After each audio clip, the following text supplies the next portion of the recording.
In the Middle Ages, martial prowess and piety were esteemed above all else. The warrior bishop was the physical embodiment of the medieval ethos, a literal soldier for Christ who fused religion and warfare. Let's examine their development throughout the medieval period, from peaceful additions in Rome's legions to fully armored generals leading armies into battle. To understand how priests could be militarized in the first place, we need to understand how Christianity grew from an obscure Jewish cult to the most powerful institution in the Western world. During the early days of the Church under the rule of the Roman Empire, Christianity was widely persecuted. Despite this oppression, early Christians maintained a mostly pacifist philosophy. Persecution and martyrdom were ever-present dangers, often born with a turn-the-other-cheek mentality. Having little political power, Christians were left to the whims of those with more earthly authority. This power dynamic shifted appropriately on a battlefield. Constantine's vision before the Battle of Milvian Bridge in 312 signaled a momentous change in Christianity's fate. Not only would it be the impetus to change Christianity's official status as a religion, the battle where Constantine commanded his men to paint a Chi Rho on their shields was a precursor to more direct Christian involvement on battlefields of the future. Constantine would be the first to introduce clergymen directly onto the front lines. Accompanied by symbols of the cross flying high over Roman legions, clerics joined soldiers in battle, not as fighters, but as symbolic additions meant to boost morale. Though priests now joined troops during military campaigns, their role changed little from their peacetime brethren. Offering mass, hearing confession, and tending the sick were all standard duties of these wartime clerics. Bishops weren't seen exercising full military command until at least a century later.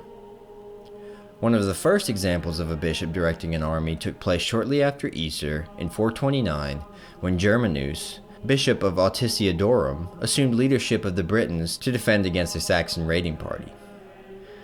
The raiders had their sights set on Mold, a small mountain village in northern Wales. Mounting a defense, Germanus hand-selected a group of soldiers, carried their banner, and led the force to a valley, hoping to ambush the invaders before they reached the village. As the raiders approached, the freshly baptized Britons gave 3 shouts of Alleluia. Startled by the yells ringing throughout the low hills, the raiders assumed the sound could only have been made by a massive army, fleeing before any blood could be spilled. His fellow clerics were elated he had won the battle without bloodshed, calling it a victory by faith and not by force. Germanus would develop a reputation for his confrontational style. He became popular among the locals and developed a cult following after death. The church was not as enthusiastic about the confrontational style that Germanus and bishops like him championed. St. Paul's warning that we wrestle not against flesh and blood seemed to refute the necessity of clergy leading armies of soldiers. That a cleric should be engaged in spiritual, not physical combat was the prevailing viewpoint. Presented with this tension, the early church wrestled with properly defining clergy's role during wartime. The first full-fledged clerical prohibition on military service appeared at the Council of Chalcedon in 451. We decree that those who have once joined the ranks of the clergy or have become monks are not to depart on military service or for secular office. Those who dare do this and do not repent and return to what, in God, they previously chose, are to be anathematized. Later in 546, Canon 1 of the Council of Lerida specified that clergy were forbidden from spilling blood. It is established that those who serve at the altar and handle the body and the blood of Christ, or who are allotted to the office of the holy vessel, should restrain themselves from all human blood, indeed even from that of the enemy. Despite these official restrictions, the days of finding a bishop at the head of an army had only just begun. Bishops continued to participate in military ventures over the next millennia, becoming trusted advisors, generals, and in some cases like Germanus, military heroes. Thus a new kind of leader had emerged from the vestiges of the dying Western Roman Empire. A shepherd of Christ who not only led believers in spiritual matters, but also commanded armor-clad warriors to protect his flock from physical dangers. Later on, in a period we might classify as the early Middle Ages, confrontation between followers of the old gods and Christians became common. In the late 8th century, Charlemagne's wars of expansion were the center of Christian-pagan conflict. These wars, marked by the massacre at Verdun in 782, where the Franks slaughtered 4,500 Saxons in a single day, attest to the adversarial and often brutal nature of Christian-pagan warfare. It should be no surprise then that Charlemagne, a deeply pious and visionary leader, sought to inspire a religious zeal in his followers, hoping to boost morale during his long campaigns. He encouraged interpretations of his military campaigns in religious terms. One way he accomplished this religious reframing was by recruiting clergy directly into his army. In fact, he expected clergy to fight when called upon. The vaunted Frankish king had no qualms about meddling in ecclesiastical affairs and supported an integrated church and state. Some bishops justified the bloodshed on the grounds that Charlemagne's foes posed a spiritual threat. The concept of milites Christi, soldiers of Christ, a term often applied to spiritual warfare, was taken literally to pressure clergymen into positions of martial leadership. Charlemagne's recruitment campaign coincided with an increasing amount of nobility among the clergy's ranks, meaning they held obligations to fight for their lord when called upon. Charlemagne could then leverage these feudal ties to bolster his armies with clergymen. A century later, Charlemagne's strategy was used by the dynasty after his. Following Charlemagne's precedent set in the 8th and 9th centuries, the Holy Roman Empire's Ottonian dynasty accelerated the integration of church and state. Clergy's land and loyalty increasingly belonged to Otto I and his successors in the Reichskirchen system, or imperial church system. This system sought to co-opt church lands for state purposes, specifically those of the military. One of the chief duties imposed on clerical institutions by the imperial church system was the Burg ban, a decree that demanded monasteries maintain a series of vital fortifications throughout the empire. Bishoprics and military leadership thus became intertwined. The planning and execution needed to maintain these strongholds required continuous communication between the two. Naturally, a consolidation occurred. Though official teaching still prohibited bishops from military engagement, the church's increasing involvement in both the interpersonal aspect, boots on the ground, and logistical planning of warfare gradually warmed its disposition toward the concept of fighting prelates. According to a paper by author Jordan Becker, these fighting prelates were often viewed as champions. The attitude towards the fighting clergy developed alongside its importance. By the early 11th century, violence perpetuated by the clergy was a normal subject, and the warrior bishop was a heroic figure. Across the English Channel, clergy had been fighting alongside kings in major battles as early as the late 9th century. Bishop Heymund of Sherborne is recorded as fighting for King Ethelred I of Wessex and his brother Alfred against the Danes. According to the Anglo-Saxon Chronicle, he was slain at the Battle of Marathon in 871. King Ethelred and his brother Alfred fought against the army at Marathon, and they were in 2 divisions, and they put both to flight and were victorious far on into the day, and there was a great slaughter on both sides, and the Danes had possession of the battlefield. And Bishop Heymund was killed there, and many important men. Another British conflict saw one of the most prominent warrior bishops of all time, Odo, half-brother of William the Conqueror, and Bishop of Bayeux.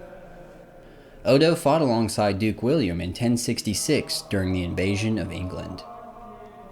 Odo is shown on the Bayeux tapestry as wielding a club, or possibly a mace, and sporting chainmail armor during the pivotal Battle of Hastings. His martial responsibilities were secondary to his duties as a bishop, offering prayers for victory and providing moral support. However, Norman chronicler William of Poitiers notes how Odo rallied wavering troops during a pivotal moment of the battle, when it was believed the Duke had been killed. The Norman warriors were very much afraid and on the point of leaving. They intended to abandon the equipment, but did not know any means of escape, when Odo, the good priest, who was ordained in Bayeux, spurred his horse, saying to them, Stand still, stand still. Calm down and do not move. Do not fear anything, for please God we will win the day. In this way they were reassured and did not stir. Odo went spurring back to where the battle was at its fiercest. That day he had truly shown his worth. He had donned a short hauberk over a white shirt. Its body was broad and its sleeves were broad. He sat on an all-white horse and everyone recognized him. He held a club in his hand, made the knights head for where the need was greatest, and brought them to a stop there. He often made them attack, and often made them strike. Promoted to Earl of Kent after the battle, Odo held vast swaths of English land. His personal wealth and proximity to William made him the second most powerful man in England. Odo enjoyed the special position of wielding great influence within both the ecclesiastical and secular realms. This duality is depicted on his official seal. On the left hand, a knight with sword in hand. On the right, a bishop in full vestments, carrying a crozier. A quick aside. Given his aristocratic background and wealth, Odo had the means to afford whichever weapon he pleased. So the question arises as to why Odo chose a club over more conventional weapons like an axe or a sword. As noted earlier, clergy were prohibited from shedding blood according to the Council of Lerida. Some scholars speculate that Odo fought with a club because a bludgeoning weapon was less likely to shed blood than a bladed one. Odo and other fighting clergymen may have taken a literal interpretation of the canon and used bludgeoning weapons in order to skirt the prohibition via technicality, though this is highly disputed. A medieval German fencing manual seems to dispel this idea, showing characters dressed like priests using swords in combat. More likely, the club Odo wielded was actually a baton used to direct troop movements. Speculation aside, Odo, Haemund, and the bishops under Carolingian and Ottonian rule exhibit the developing convergence of church and state in the early Middle Ages. The next crucial era we will explore is the Crusades. Given that it was the Bishop of Rome, Urban II, who began the First Crusade in legendary fashion when he proclaimed Deus Vult in 1095, it is fitting that clergy were instrumental in seeing it through. Though Urban initiated the holy fervor that entangled Christian and Islamic worlds in centuries of warfare, the circumstances that forced Urban's hand were not of his choosing. Christendom found itself sandwiched between Islamic territory in the east and the west. The jewel of Christendom, Constantinople, was only a stone's throw from the rapidly advancing Seljuk Turks. Byzantine Emperor Alexius urged his Western counterparts to his aid. He hoped his Latin allies would help repel the heathens that were now beating down his door. And answer they did. The crusading era would be defined by the holy wars that stained the sands of Outremer and Crimson. It would also be defined by the clergy who took part in those wars. None were more integral than Adhemar, Bishop of Lipoi, and one of the leaders of the First Crusade. Greatly admired by other clergy, Adhemar was unanimously chosen from amongst their ranks when Urban sought advice as to who should lead. A contemporary described him as like a second Moses, reluctantly accepting the generalship and direction of the people of the Lord. Adhemar was crucial to the Crusaders' morale, particularly during the siege and subsequent defense of the city of Antioch. As the Crusaders besieged the city, he instituted religious rites, fasts, and observance of holy days. A contemporary chronicler recorded that the legate let no Sunday or holiday go by without preaching and enjoining every cleric to do the same. Unfortunately, he was taken by illness while in Antioch and died in August 1098. Visions of Adhemar became common amongst the remaining Crusaders, often urging them to take Jerusalem. In one vision, he instructed the Crusaders to fast and lead a procession around the walls of the holy city. Not even death could prevent Adhemar from heartening the Crusaders. They obeyed his instructions and conquered the city less than a year after his death in 1099. After Jerusalem was captured and a Christian kingdom forged in Outremer, clergy continued to influence military involvement in the region. One Benedictine abbot, Bernard of Clairvaux, helped form the most famous military order of all time, the Poor Fellow Soldiers of Christ and of the Temple of Solomon, commonly known as the Knights Templar. A caste of warrior monks tasked with defending pilgrims on their journey to holy sites, the Templars took the concept of Milites Christi to a whole new level. Less clergy than warrior, the knights were backed by the prominent abbot and future Saint Bernard. He assured these knights that if they died advancing Christ's kingdom, they were not sinning because they were partaking in a spiritual war. This, I repeat, is a new kind of knighthood, and one unknown in ages past. It indefatigably wages a twofold combat, against flesh and blood and against a spiritual host of evil in the heavens. And when war is waged by spiritual strength against vices or demons, this too is nothing remarkable, though I consider it praiseworthy, for the world is full of monks. But for a man powerfully to gird himself with both swords and nobly mark his belt, truly a fearless knight and secure on every side is he whose soul is protected by the armor of faith, just as his body is protected by armor of steel. Doubly armed, surely he need fear neither demons nor men. Bernard's comments show an opinion not dissimilar to clergy at the time of Charlemagne, that the spiritual war sometimes spilled out into the realm of flesh and blood. Therefore, it was justified for clergy to use violence to protect their flocks.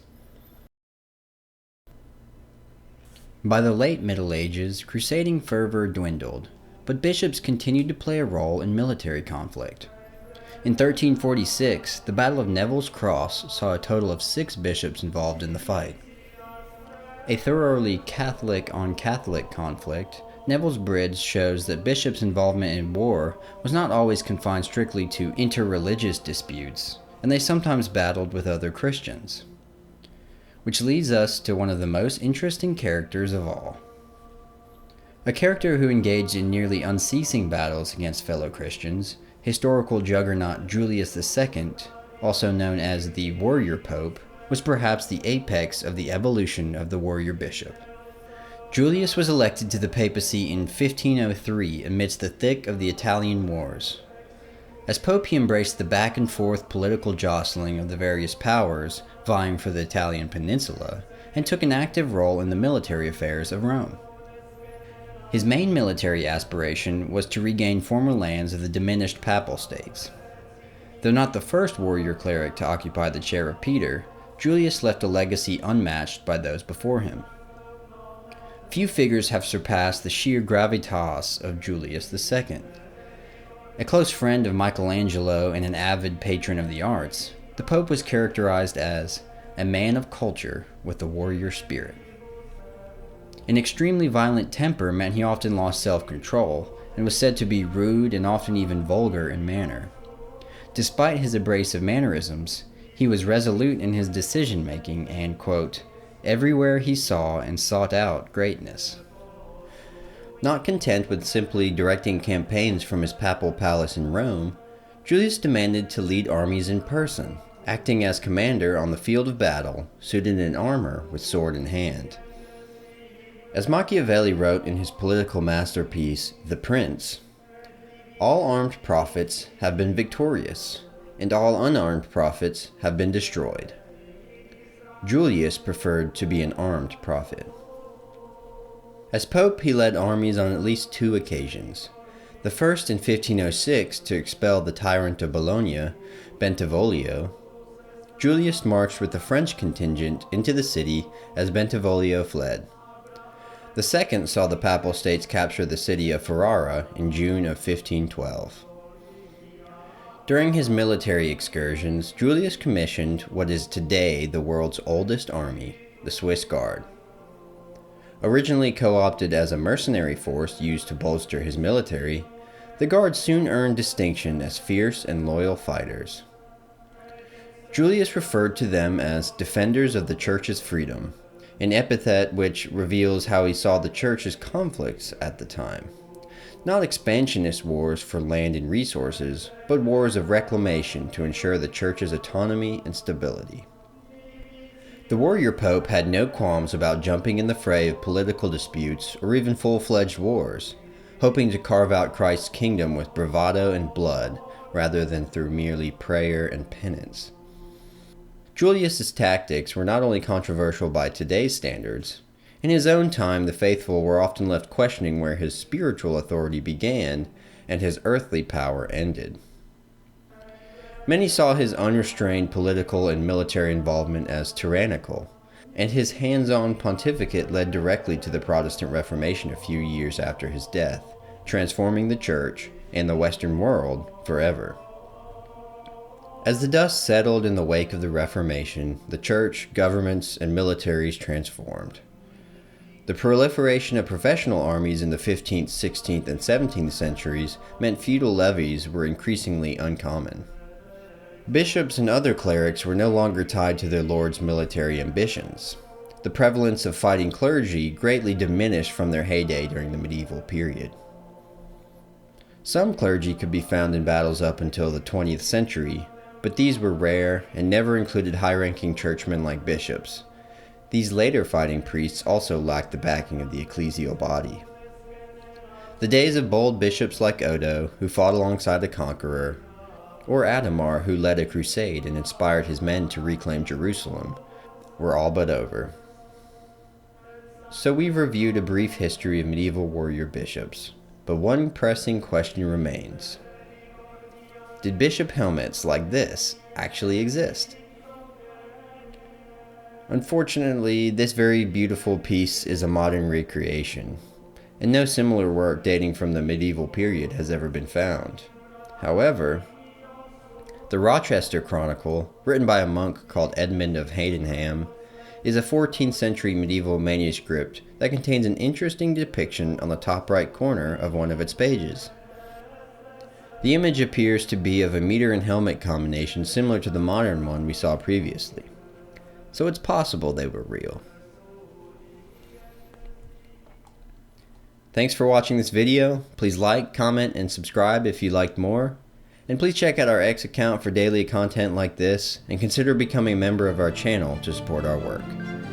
Catch you next time.